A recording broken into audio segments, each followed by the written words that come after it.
Zenaide vivia muito ansiosa, se preocupava muito, às vezes com coisas sem muita importância. Ela sabia disso, mas não conseguia ser diferente. Vivia sempre em alerta, como se esperasse que alguma coisa ruim rapidamente fosse acontecer. Às vezes acordava à noite com pesadelos, angustiada e com muito medo. Preferia ficar sozinha. Tinha dificuldade de estar entre as pessoas. E muitas vezes ela achava que não gostava de si mesma. Você sabe que atrás de uma história dessa podem ter vivências traumáticas? É sobre isso que nós vamos falar.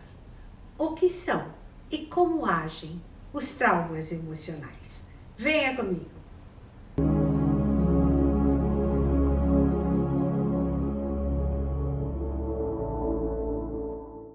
Cada pessoa reage de uma forma muito pessoal e individual a situações de risco, de perigo, de estresse ou qualquer experiência inesperada, tocante. Cada um tem um limite para suportar o impacto das vivências dolorosas. Quando o impacto é maior do que a capacidade de absorver e suportar, isso nós chamamos de trauma. Numa experiência dolorosa, forma-se na pessoa a chamada memória traumática. Essa memória é composta pela soma das emoções, das imagens, dos sons, dos cheiros e de todos os sentimentos que foram vivenciados no episódio doloroso.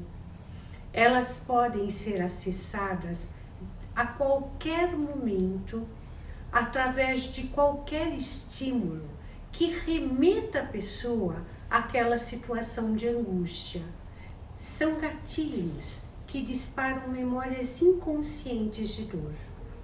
Os traumas sempre estão ligados a algo externo que repercutiu no interno, alterando o funcionamento psíquico.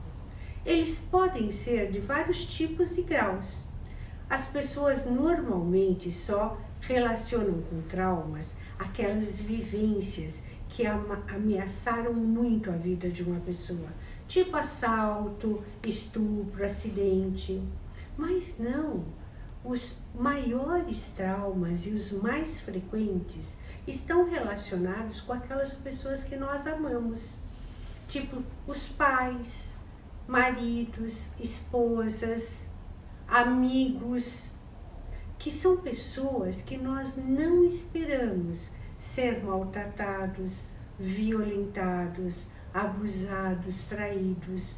E muitas vezes são traumas muito mais sérios do que os eventuais, porque eles acontecem repetidamente. Eles são de frequência contínua. E isso causa um enorme dano ao cérebro. Por exemplo, um pai alcoolista, um pai que beba e que chegue 3 dias, 4, a semana toda alcoolizado, e quando ele chega em casa, normalmente ele pode chegar mais agressivo, brigar, ou xingar, ou bater na mãe. O que acontece com essas pessoas que vivem isso? Diariamente, elas estão vivenciando uma situação de perigo.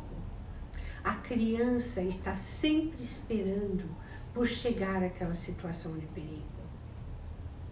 E hoje a gente sabe que atrás de todas as doenças psicológicas existem as vivências traumáticas. Trauma é uma doença debilitante que afeta o desenvolvimento, a aprendizagem e a criatividade, que altera o nosso funcionamento psíquico. As pessoas não conseguem produzir e aprender normalmente, porque o cérebro está ocupado tentando digerir aquelas experiências que foram muito difíceis. Os traumas propiciam muitas doenças físicas, tipo doenças cardíacas, os transtornos imunológicos e até mesmo câncer. E também estão atrás de todas as doenças psicossomáticas, tipo depressão, síndrome do pânico, transtorno de ansiedade, entre outras. E também favorecem o uso de substâncias como álcool, drogas, compulsões. Então, o trauma é uma coisa que danifica a vida de uma pessoa de uma forma muito intensa. O que ele faz com a pessoa? O trauma é sempre uma sequela de vivências perigosas, reais, que podem ser reais ou imaginárias, mas que não foram devidamente resolvidas, que a pessoa não teve capacidade de digerir, ela não conseguiu digerir aquilo adequadamente. As informações que nós temos no dia a dia, os acontecimentos, as experiências, nós processamos à noite durante o sono. Mas existem algumas experiências que são de maior impacto e que ameaçam, que são muito perigosas, cuja vivência de perigo é muito grande e que elas ficam congeladas numa área do cérebro que é responsável pelo controle emocional. E todas as ferramentas que nós precisamos para processar essas informações estão em outra região do cérebro. Então, muitas vezes, esse congelamento dessas sensações é que desencadeiam aquela percepção que nós temos, olha, eu sinto isso, mas não sei bem porquê. Ou desencadeiam as fobias, eu de repente tenho medo de avião e não sei porquê eu tenho medo de barata ou de cobra e não sei porquê. Então, esses sentimentos que eu não sei definir, que não tem palavra, estão congelados no cérebro e nós precisamos processá-las. O trauma nos tira a capacidade de escolha. Vocês se lembram que eu disse que aquela lembrança traumática dispara em nós uma memória, ou através de um estímulo de cheiro, de som, de emoção, e nos obriga a responder a uma situação de uma forma disfuncional, inadequada, desproporcional, porque não está ligada à situação que está acontecendo agora. A minha resposta está ligada àquela situação muito difícil que aconteceu num passado remoto. Ela faz também com que a gente acredite em mentiras sobre nós mesmos. Por exemplo, eu não sou capaz, eu não dou conta. E também nos faz ter condutas de evitação. Então, uma pessoa acha que vai passar mal num lugar, ela passa a evitar aquele lugar. E assim ela pode ir cerceando a sua vida, limitando a sua vida a condições, às vezes, muito precárias. Existem alguns fatores que favorecem o surgimento de traumas. Ambientes estáveis e inseguros, como no caso do exemplo que eu dei para vocês, do pai alcoolista, onde as pessoas da casa estão sempre esperando pelo que vai acontecer, sempre a possibilidade do perigo. Divórcios, separações dos pais. Geralmente, para uma criança, a separação dos pais não é uma coisa tão fácil de lidar. Nós, adultos, às vezes consideramos que a criança pode processar de uma forma simples. Não é bem assim. Às vezes, dependendo da situação, pode ser traumático. E mesmo para adultos, em situações de separações litigiosas, há uma boa possibilidade de deixar traumas, sequelas.